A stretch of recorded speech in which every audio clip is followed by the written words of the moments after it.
Listen, the idea that we could cut a running back who just put up 1,300 all-purpose yards sounds absolutely insane on paper. But when you look at the cap savings versus the upgrade potential, it might be the ruthless move this team actually needs. We are staring down the barrel of a defining offseason, and the choices we make with DeAndre Swift and Dayo Odeyingbo are going to dictate whether we are contenders or pretenders in 2026. Before we dive into this mailbag and break down these controversial cut candidates, do me a huge favor and smash that like button, subscribe to the channel, and turn on notifications so you never miss a beat this offseason. Let's get right into it with the running back situation because there is a lot of noise out there. I've seen the chatter online, I've seen the articles listing surprise cut candidates, and DeAndre Swift's name keeps popping up. And look, I get the logic. His cap hit is $8.8 million. You can save $7.5 million if you move on. Going into 2025, cutting him felt like a total no-brainer. I remember looking at guys like Tremaine Edmonds and Swift and thinking, there is no way these guys are back in 2026. But then the season happened. Edmonds. Yeah, unless he takes a massive pay cut, he's probably gone. But Swift was actually solid all year. Was he perfect? No. He's not a bowling ball. We all saw those shoestring tackles where you're screaming at the TV because if he just breaks that one, he's gone for 40 yards. He definitely leaves some meat on the bone. But his vision was way better this year. He was a steady, reliable force in this offense, and paying $8.8 million for over 1,300 yards of production is not unreasonable in this market. But here is the million-dollar rhetorical question.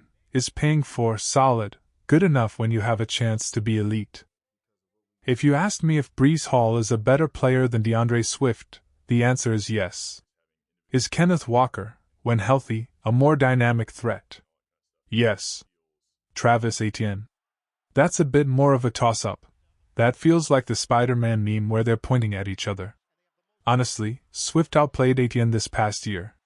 But if you tell me I can cut Swift, save $7.5 million, and then go sign Breece Hall for maybe $10 or $11 million a year. Now I'm listening. You are basically paying a $2 or $3 million premium for a massive upgrade in talent. However, you have to be careful. You aren't upgrading from a scrub to Saquon Barkley here. Swift is good. And the draft class at running back is thin. Do you really want to spend a day 2 pick on a guy like Jadarian Price or Jeremiah Love when we desperately need defensive line help? Probably not. Swift had maybe the best year of his career. Unless you have a guaranteed contract ready for Breece Hall, you don't cut Swift just to save the cash. My guess is he's back. He and Kyle Manangai formed a really solid 1-2 punch. I'd run that back in 2026 without hesitation. Now, let's talk about the draft strategy. Can we trade out of the first round? Absolutely. I've been saying this for weeks. This is not a draft loaded with surefire first-round talent. When we are sitting there at pick 25, the reality is we probably aren't getting a player with a true first-round grade. If we can slide back into the mid-30s, pick up an extra third-rounder, and still get a quality starter, I am doing that 10 times out of 10. Day 2 is the sweet spot of this entire draft class. If I'm the GM, I'm looking to accumulate picks in that range because the value at 25 just isn't there. Speaking of value, let's address this Max Crosby fantasy. I see the trade proposals. Trade a first, a late-round pick, and DJ Moore for Crosby. Guys, let's be real. That is not enough. DJ Moore is a great player, but in terms of trade value right now, he's probably worth a 4th-round pick. So you're offering a first and 2 day 3 picks for one of the best pass rushers in football. The Raiders aren't picking up the phone. You might not have to give up 2 first-rounders, but you are definitely looking at a first and a significant day 2 pick. If you change that late pick to a 2nd-rounder, maybe you get across the finish line. But even then, it's a gamble. Let's switch gears to the defensive interior. Vita Vea. This is the name I want you to keep an eye on. He's been a warrior for Tampa Bay, very durable over the last 5 years, consistently playing 15, 16, 17 games. But he's going to be 31, And he has a $17 million base salary in the final year of his deal. If the Bucks cut him, they save almost $16 million. That screams salary cap casualty. It reminds me a lot of the Grady Jarrett situation last year. Nobody expected him to get cut, but then boom, he's available. If Tampa wants to get younger and cheaper, Vea hits the market. And if he does, you pounce.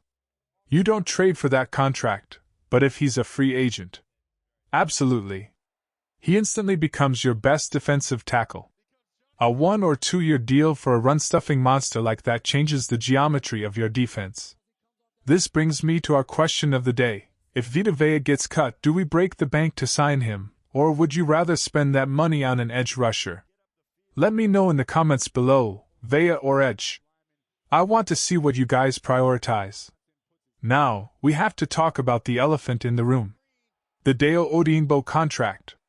Look, I like Dayo, but this contract is brutal.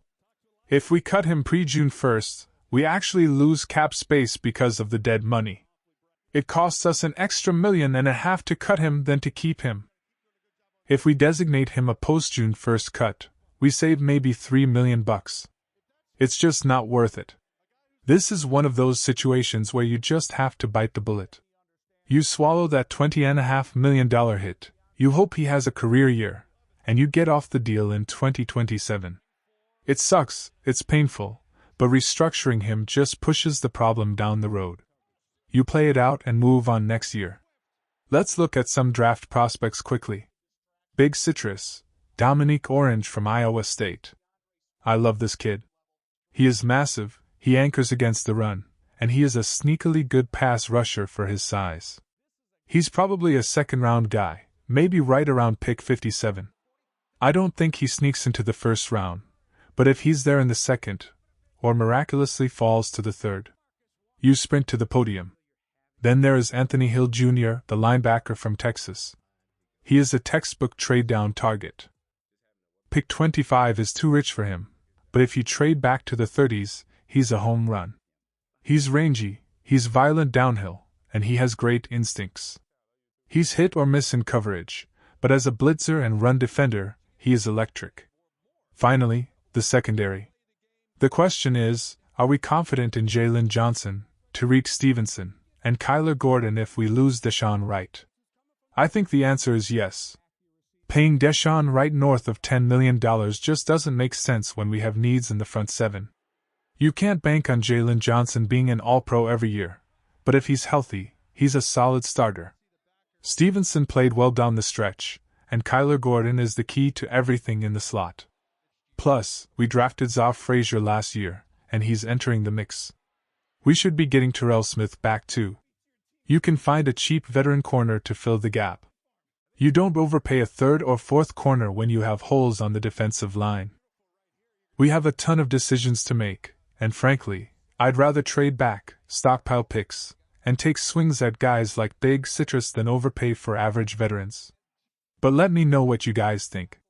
I'm active on all social platforms, so hit me up and let's keep the conversation going. We will be back with more daily videos breaking down every single rumor, draft buzz, and free agency move. Keep it locked right here.